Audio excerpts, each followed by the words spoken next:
at 110%. But Subaru made Colin take a time penalty to preserve.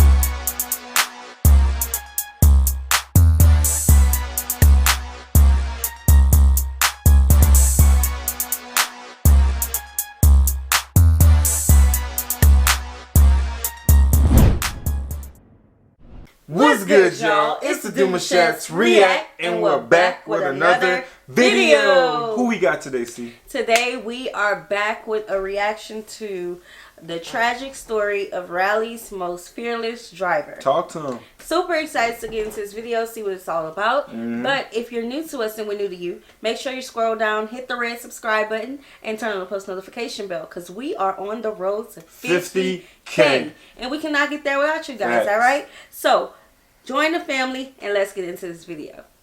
Colin first showed his flamboyant driving style in 1991. He just won the Scottish Rally Championship and made his debut in a Vauxhall Nova. It was an extremely underpowered car that he thoroughly outperformed, earning him results that the car really didn't deserve. Seriously, he was beating Sierra Cosworths and Peugeot 205s, which were the cars to be in at the time. And his pace got him noticed, and in 1991, ProDrive signed him to their eventually iconic Subaru program. Here he won the British Rally Championship 2 years in a row in their Group A legacy. And this success led Subaru to enter the World Rally Championship in the following year, with Colin as their star driver. This was the first time Colin's innate need to be absolutely flat out was shown to the world, where in the Lombard Rally, only 25 seconds into the run, he put the Subaru into a ditch. The fans actually helped push him out and kept him running, starting the trend of Colin finishing stages in construction.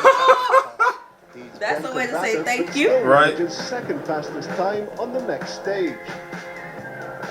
Later that same year in Finland, he rolled the car 7 times in one of his biggest accidents. The car landed on its wheels again, so Colin immediately restarted the engine and continued to push on, only to roll the car again a few minutes later. This dude here. Now, Subaru knew that Colin was always at full throttle. They took the approach that it's easier to rein someone in from 110% than it is to get someone from 90 to 100. Yeah, they have but it wasn't clear the back that of the car. And bubblegum. In 1993, in the New Zealand Rally, Colin rewarded their confidence by winning his first ever event, making him the first British WRC winner for over 17 years and giving Subaru their first 2. Now, Colin's ability to extract the most from the car was down to his very flamboyant driving style, entirely committed and carrying more speed through the corners by quite simply leaving no margin, absolutely no room for error. This meant he would use all of the track and more. Yeah, his co-driver would call no cut in the pace notes, only for Colin to cut the corner anyway. Colin could see a line cutting through some bushes, so of course in McRae style he was there just to make up as much time as he could. Cuts the corner, hits a bridge parapet on the inside, and we roll. In '94, Subaru brought a host of changes to the team.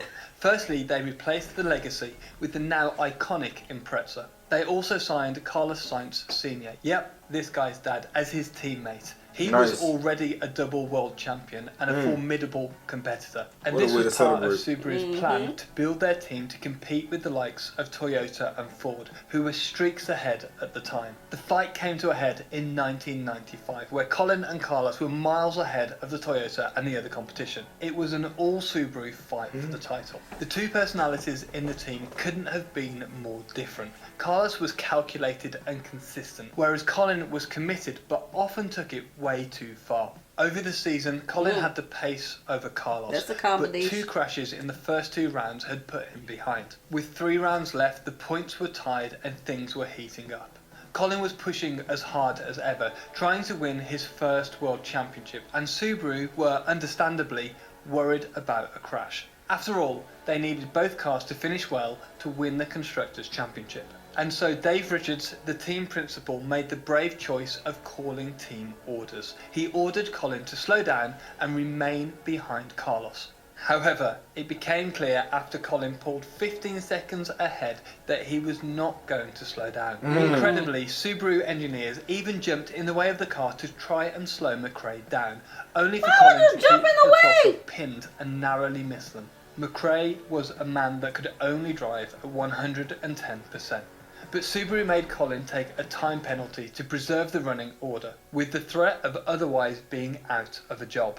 This gave Carlos the win at his home rally and left the standings tied for the final round in Great Britain. Here Colin had early mechanical issues and lost a full 2 minutes to Carlos, but this only motivated him more. He drove flat out for the remaining stages. In an incredible drive, he gained back his 2 minutes as well as 36 seconds on top. He was the first ever British WRC champion in 1995, leading Carlos Sainz and Richard Burns in a Subaru 123. In the following 2 seasons, Colin struggled, coming second in '96 behind Toyota's Tommy Mäkinen. Not to mention, Tommy absolutely dominated the next 4 years, winning 4 Drivers' Championships in a row. This varied success led Colin to make a big money move to Ford in 1999. It made him the highest paid rally driver of all time.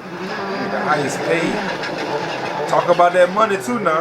However, it meant stepping out of the rally-proven Subaru into a new and ultimately unproven Ford Focus. It was a car that was lacking in pace and reliability, but the problem was made worse by Colin overreaching what the car was capable of, frequently rolling the Ford and wrapping several of them around trees. Incredibly, he only finished 3 of the 14 rallies in 1999. But it was this win-or-bust approach that made him a fan favourite. Granted, he didn't always win, but he always pushed for the win, even if the car wasn't capable of it. It wasn't until 2001 that Colin got his Focus up to speed, where after failing to score in the first 4 rounds, he then won consecutively in Argentina, Cyprus and Greece. It meant that he caught up to Richard Burns in the title race and went into the final round 1 point ahead. Burns in the Subaru and McRae in the Ford. All he needed to do to win the championship was to beat Burns. Most drivers would have dialed it back and driven a slightly safer race. However, McRae wasn't wired for this. Once again he ignored a don't cut from Nicky Grist. He hit a small hole on the inside of the corner. This upset the car and sent it into a violent flip. And you just need to look at Nicky to see what that meant. That was his last real chance at a title, and 2 years later he retired from the WRC.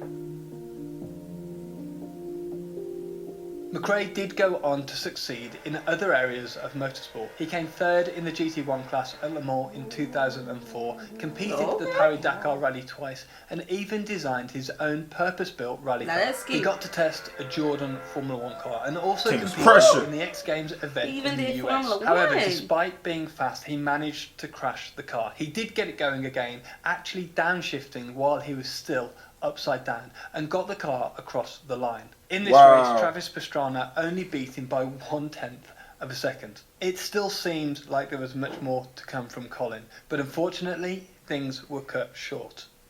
On September the 15th, 2006, Colin's helicopter crashed only 1 mile from his home, killing Colin, his 7-year-old son and 2 family friends. Aww. Air accident investigators have yet to establish exactly what happened, but it is known the aircraft came down just after 4 o'clock yesterday afternoon, with 4 passengers on board, all of whom were killed. But why Colin McRae is known to millions of motorsport fans around the world. Ultimately, he was a driver that lived at 11/10. It's what led to his success in rallying, and some of the near misses too. However, it was what gave him such an appeal to the fans, inspiring rally fans, including myself, across the globe. He was an incredible rally winner, but not so much a championship winner. The slightly conservative risk management side of racing just wasn't in his blood. It was either a win or a DNF, and that's what made him great. You should check out this video where we break down one of the greatest eras in rallying, the Group B monsters. Thanks again to Simply Safe for sponsoring this video, and I'll catch you in the next one. Yes, sir, man. Hey, listen, this is one right here that you won't, you know what I'm saying? Like, this is the definition of drive it till you can't go no more. You know what I'm saying? Like, dude hitting the different brackets and numbers inside the vehicle while it's flipping. Yeah, that's different. I like it, though.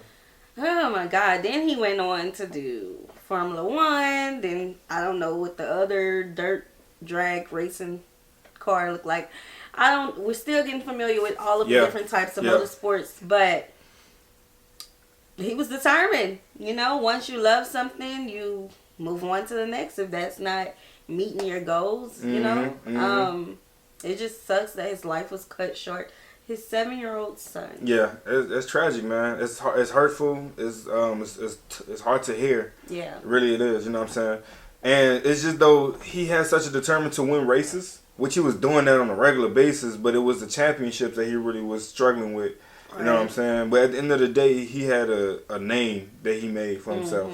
Definitely. For being so determined, bro. I'm talking about dude was crazy on that road. Yes. He was going crazy. So let's continue this conversation down in the comment section below. Drop that. Like this video, subscribe, turn on the post notification bell, and we have enabled our super thanks if you would like to support the channel that way. We'll see y'all soon. Peace.